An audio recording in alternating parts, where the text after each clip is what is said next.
Critics say Maryland schools are at a risk of losing federal funds over policies on gender identities and transitioning students. Patrick Huff from our Spotlight on Maryland team has been following this story. He investigates the conflict between federal and state education policies on gender.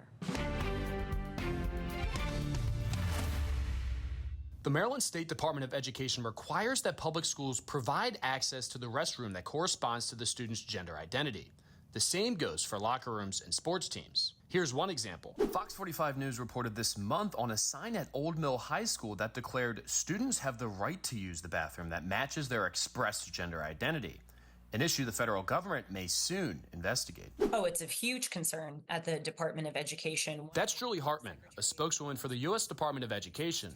She said Maryland schools may lose Title IX funding over policies allowing access to bathrooms, locker rooms, and sports teams based on gender identity. Title IX money aims to help schools prohibit sex-based discrimination. Students that are forced to share locker rooms with somebody of the opposite sex, that's just something that this department is not going to tolerate.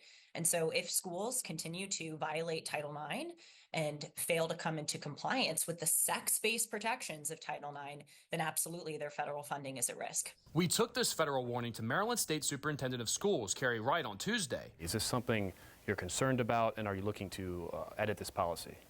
No, we're following the decision that was made at the Fourth Circuit, and we've given a lot of guidance out to schools as to how to follow that. Wright was referring to a 2020 federal court ruling in Virginia that found a transgender student has a right to use the bathroom of their preferred gender identity. Meanwhile, the U.S. Department of Education is threatening to pool Title IX funding in several Virginia school districts over policies that allow students to access restrooms and locker rooms based on their preferred gender identity. The federal government is taking similar action on Title IX in other states.